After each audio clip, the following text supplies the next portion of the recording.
Welcome to mega nine TV. అదొక దట్టమైన అడవి. ఆ అడవిలో ప్రభుత్వానిది కాదు, వాళ్ళదే రాజ్యం.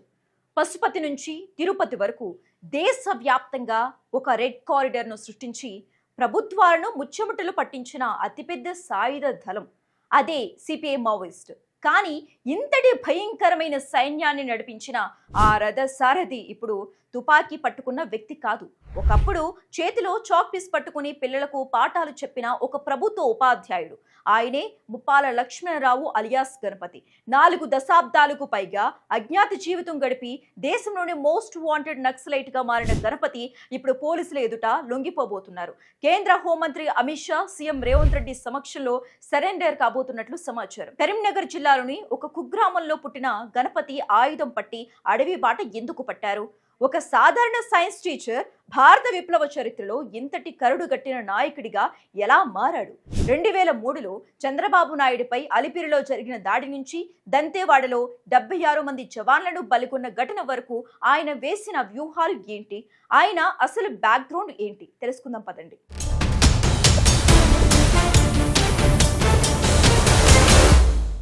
భారతదేశంలో వామపక్ష తీవ్రవాదం అనగానే మనకు ముందుగా గుర్తొచ్చే పేరు మావోయిస్టులు. ఒకప్పుడు చెల్లాచెదురుగా ఉన్న ఈ నక్సలైట్స్ గ్రూపును ఒకటి చేసి వాళ్ళకంటూ ఒక పటిష్టమైన మిలిటరీ ఆర్మీని సృష్టించిన మాస్టర్ మైండ్ ఎవరైనా ఉన్నారంటే అది ముప్పాల లక్ష్మణరావు అలియాస్ గణపతి అని ఖచ్చితంగా చెప్పొచ్చు.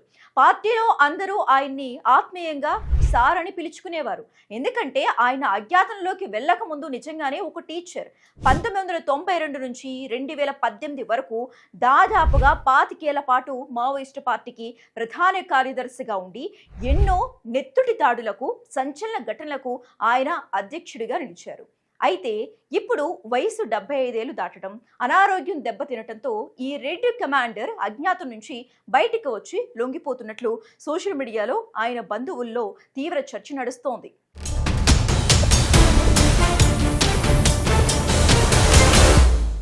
ముప్పాల లక్ష్మణరావు అలియాస్ గణపతి 1949 జూన్ 16న ప్రస్తుత జగిత్యాల జిల్లాలోని బీర్పూర్ గ్రామంలో జన్మించారు. ఆయన ఉన్నత విద్యాభ్యాసం మొత్తం కరీంనగర్, వరంగల్లోనే సాగింది. బీఎస్సీ, బీఈడీ పూర్తి చేసిన ఆయన కొంతకాలం జగిత్యాల పరిసర ప్రాంతాల్లో ప్రభుత్వ ఉపాధ్యాయుడిగా పనిచేశారు.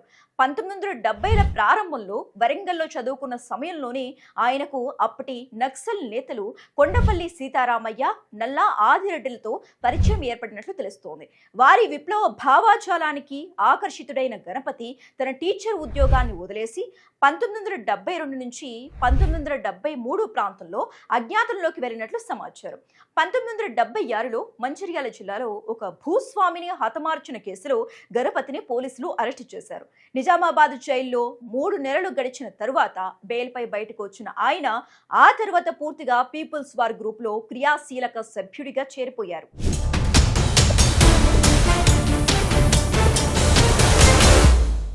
1992లో పీపుల్స్ వార్ గ్రూపులో అంతర్గత సంక్షోభం వచ్చి పార్టీ వ్యవస్థాపకుడు కొండపల్లి సీతారామయ్యను బహిష్కరించిన తర్వాత పార్టీ పగ్గాలు గణపతి చేతికి వచ్చాయి. అక్కడి నుంచి ఆయన వెనక్కి తిరిగి చూసుకోలేదు.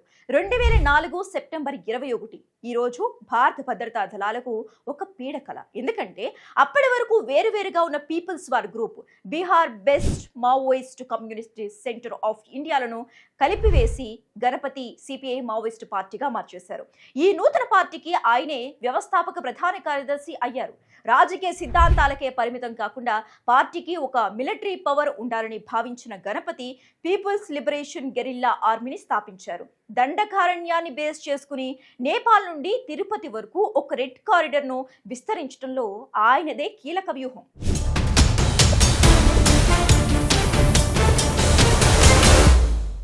గణపతి నేతృత్వంలో మావోయిస్టులు ప్రభుత్వ వ్యవస్థలను కుదిపేశారు. పోలీస్ బలగాలను సైతం హడలెత్తించారు. అప్పటి ఏపీ సీఎం నారా చంద్రబాబు నాయుడు తిరుమల వెళ్తుండగా అలిపిరి వద్ద మ్యాగ్నెటిక్ మైన్లతో పేల్చివేయడం దేశవ్యాప్తంగా కూడా సంచలనం సృష్టించింది. ఇందులో సీఎం త్రుటిలో ప్రాణాపాయం నుంచి బయటపడ్డారు. ఒడిశాలోని బలిమిలా జలాశయంలో గ్రే హౌండ్స్ పోలీసుల బోటును ముంచివేసి 38 మంది జవాన్లను చంపేశారు. 2010లో ఛత్తీస్గఢ్ దంతేవాడ జిల్లా చితల్నల్ వద్ద జరిగిన భారీ దాడిలో ఒకేసారి 76 మంది సిఆర్పీఎఫ్ జవాన్లు అమరులయ్యారు. మావోయిస్టుల చరిత్రలో ఇదే అతిపెద్ద మిలిటరీ ఆపరేషన్.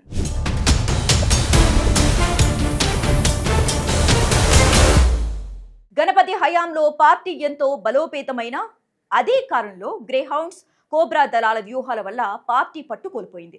2004 చర్చల వైఫల్యం తర్వాత మావోయిస్టులకు ఆయువు పట్టులా ఉన్న ఏపీలో పార్టీ తుడిచిపెట్టుకుపోయింది.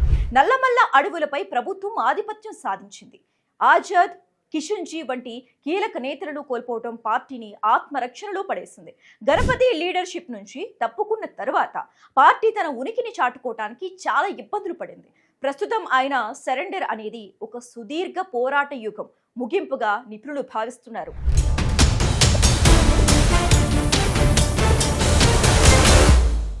తన వ్యూహాలతో ప్రభుత్వాలను వణికించిన మోస్ట్ వాంటెడ్ మావోయిస్టు గణపతి 2018లో వయసు పెరగటం, అనారోగ్య కారణాల వల్ల తన పదవికి రాజీనామా చేసి నంబాల కేశవరావుకు బాధ్యతలు అప్పగించారు. ఇప్పుడు 75 ఏళ్లు దాటడం, తీవ్రమైన వృద్ధాప్య సమస్యలు ఉండటంతో ఆయన పోలీసులకు లొంగిపోతున్నారని స్వగ్రామం బీర్పూర్లో తీవ్ర చర్చ నడుస్తోంది. అజ్ఞాత జీవితం ఎంతటి కరుడుగట్టిన నాయకుడికైనా చివరికి అనారోగ్యంతో, వయోభారంతో అలిసిపోయేలా చేస్తుందని గణపతి జీవితం మరోసారి నిరూపించింది. ఆయన సరెండర్ అయితే గత 40 ఏళ్లలో దాగి ఉన్న ఎన్నో విప్లవ రహస్యాలు, దాడుల వెనుక ఉన్న అసలు కారణాలు బయటపడే అవకాశం ఉంది.